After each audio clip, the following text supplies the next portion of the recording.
We replaced our rooftop tent with this pop top, but the process of selecting it was a lot more difficult than we thought, and certainly took longer than it took to set that up just now. We looked at every pop top tent in the UK, but none of them made any sense apart from this one. So in this video, we'll show you how it works, what it's like to live with, and how we came to choose this pop top. So in the last video, we picked up the Defender after having the pop top fitted. And it took us straight into the Yorkshire Dales for its first proper trip. So now we've actually lived with it for a weekend, we can give you a proper, honest look at what it's like. Hi, we're Nick and Joe, and we're on a journey to retirement and a life of full-time travel. Overlanding is our passion, and we've driven and owned a succession of Land Rovers over the last 40 years. For the last 20 years, our Project Land Rover has been our mercurial 1989 110 station wagon. It's been a family car, occasional overlander and demanding companion. Come along with us and our perfectly imperfect Land Rover as we get ready to hit the road for full-time travel.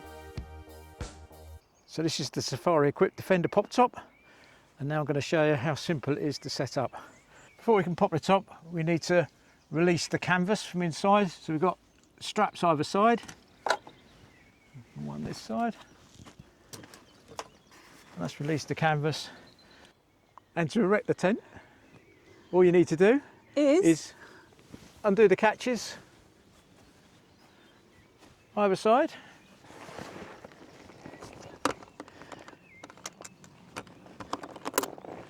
That one.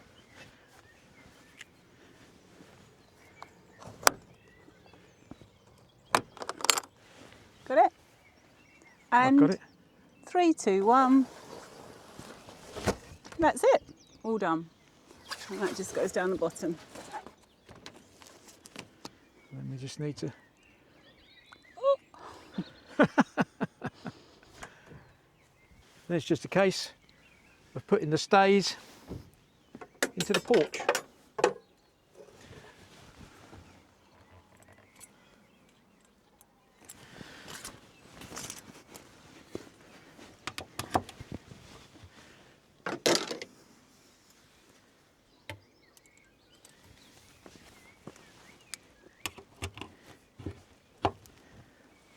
And that'll give you weather protection if your inner flap is open. So it's as simple as that. No mess or fuss. Certainly a lot easier than putting the roof tent up, and it probably takes less time than it does to boil the kettle. So to make full use of the interior space, we need to pack away the bed platform. So I folded up the mattress, and now I'll just push it forward.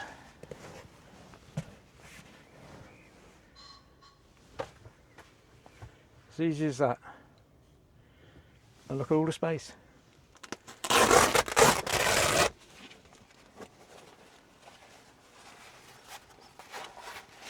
And just like that, it's a room with a view.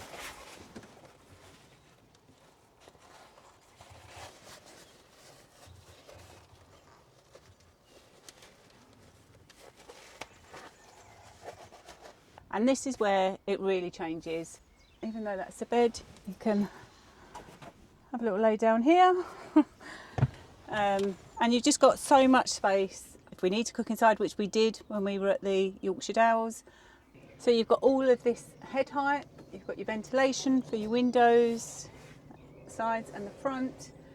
You've got a beautiful night's sleep on a lovely thick mattress. It's double thick. With just the ease of just pulling these out. And it just changes everything. You can actually sit up properly without hitting your head on the roof. You've got space in here to get changed if you want, and it's just such a usable space. And really, without the pop top, it was a dead space. And it's lovely. Compared to the roof tent, it's a lot simpler. You're not climbing up and down, using the ladder to get up to the top. Everything is done in this one area. And if you saw in the Yorkshire Dales video, I think I made it quite clear how that made me feel. The fact that we could stay inside the vehicle. I know it's a lot of money, but it's a game changer. It really is. I am so impressed. I'm so happy. Also, I think we appreciate the security it brings with us. We can now get down from where we're sleeping and get into the driver's seat, and we could drive off if we had to, which we obviously couldn't do with a rooftop tent because everything's anchored down. So it does give you a bit more peace of mind. Hopefully we'll never be in that situation. I've never felt that way, but... And that's one of the things, when we were talking to the guys there, he was saying that that's one of the criteria for his wife, the security. So, you know, wherever you end up travelling, if it's a bit unsafe, you can just drive off with the pop top still up. Not fast, I think he said about 20 miles an hour, but, you know, it's getting away from situations. So security was a big thing as well.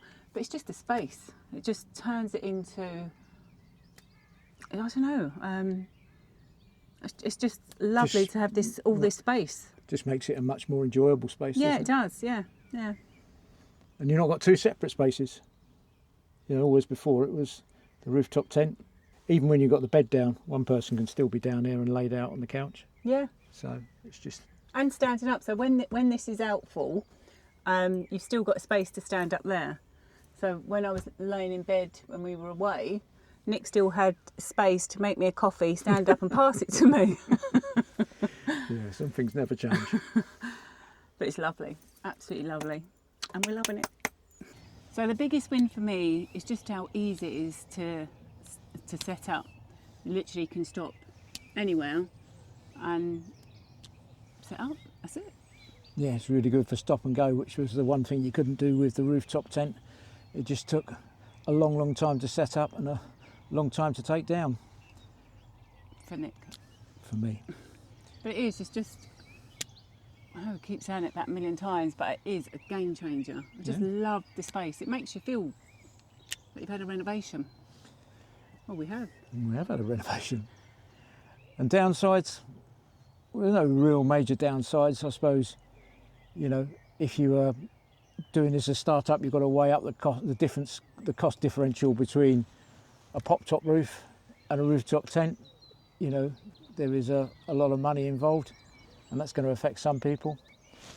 I think the other thing is it's a permanent addition to your vehicle. Yeah, it is an investment actually, isn't it? Particularly the one we've bought, because it's got its own integral roof. It doesn't use the vehicle's roof, so you can't really... And that was one of the things as well, wasn't it? Because we had an older roof and it had the sunroof in it, which had a lot of faults and it was leaking. There were the remedial repair, just again on balance. We were going to get a pop top, and this just made the most sense, didn't it? Yeah. The one other thing you've got to consider, it wasn't really a consideration for us because we already had a rooftop tent on top of the Landy, is it's going to add some extra height. So if you're going to put a roof rack on top of this, you've got to consider that. You've got to consider the weight of the roof rack, the additional weight of the roof, and the maximum loading on top of a Land Rover, which is only really about 75 kilograms. So, you know, you do have to consider that. But we've actually reduced the amount of weight we've got on our roof by putting the pop top on it. Yeah. And we're not going to go back to having a roof rack either. So no, and we're just going to really think carefully about what we do put on top. Obviously, the solar panels will go back on top. Yeah. We're debating whether to put one of those silver boxes back on with spares. Yeah, so it'll probably be like the traction boards, the shovel, the base for the high lift jack. Yeah. But not much else really. No, and it's at that point when we've decided and we've made a final decision on the amount of weight that we're putting on the roof is when we can begin to release some of the gas from the gas struts. Yeah. And that will just, because it's quite tough at the moment to pull down, that's only because we haven't adjusted the gas struts because we haven't decided what we're putting on top. For the weight. Because you only get one chance. Yeah. Otherwise you buy new gas struts. So there's no rush. I mean, I'm struggling to find any negatives, if I'm honest. I love it, absolutely love it. Me too. Yeah. So before we chose this, we looked at every pop top that we could find in the UK. So that amounted to Alu-Cab Icarus, very well known. You got AW four-wheel drive, their pop top, Poppin Rovers is another great one. All these got recommended to us. Then you've got this, Safari Equip, and you've also got the likes of Dormobile and Drivelodge. Now some of those were quite easy to knock off the list, so to speak. So probably the first one that we eliminated was Alu-Cab, and that was purely on a cost basis for us. At about 12 grand fitted, you know, in a 40-year-old Land Rover was a bit out of the budget for us. So we moved on for that. And then at the other end, we eliminated Dormobile and Drivelodge because they didn't really give us the kind of effect we were looking for in an overlanding vehicle, because obviously the plan is when we retire to take this vehicle overlanding. So they're good options, but just not for us. They didn't give us the ability and the living space that we wanted. So having eliminated a few from the list, we then broke it down to 3 courses of action we could take, which was Safari Equip, Poppin Rovers and AW 4-wheel drive. All valid contenders, all kind of met the criteria we wanted, but now we needed to look at them in a little bit more detail. So we then broke it down and produced a spreadsheet where we could look at various factors that were affecting our purchase decision. And I'll go through some of those factors. We looked at things like cost, lead time, how long it was going to take to get the top delivered, what they came with, what they didn't come with, and also how far we'd have to go to collect them. And amazingly, in about 20 miles, they were all the same distance away from us, which was quite spooky really. So distance didn't play any part in our plans. But one of the main ones was looking at what was included.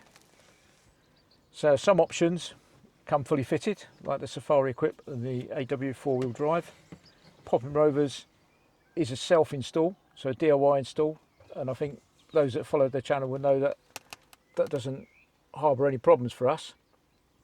But we did have one major issue, and I think Joe's alluded to that already, was the state of our roof.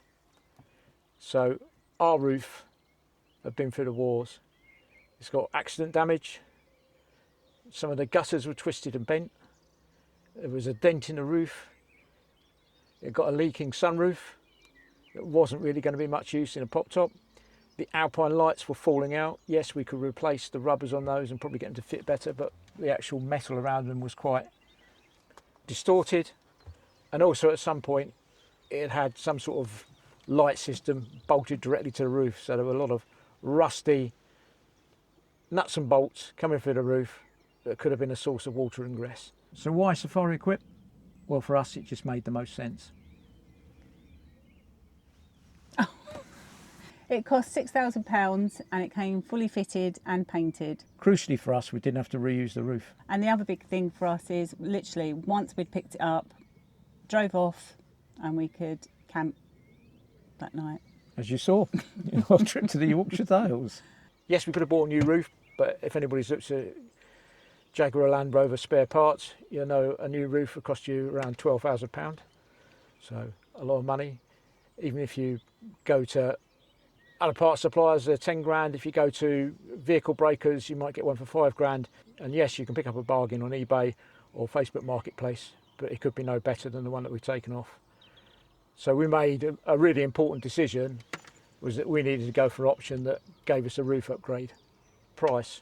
So it was £6,000 fully fitted, which is quite a good deal when you consider that Poppin Rovers comes in at 4,995, so 5 grand bar £5.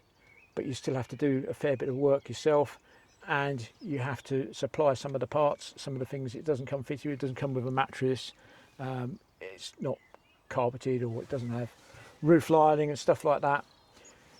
And the AW 4x4 again was a good price, but it was reusing the roof, so that wasn't the one for us. Now that's a factor that's specific to us, the reuse of the roof, and when you consider the options you've got for yourself, that may not be a factor.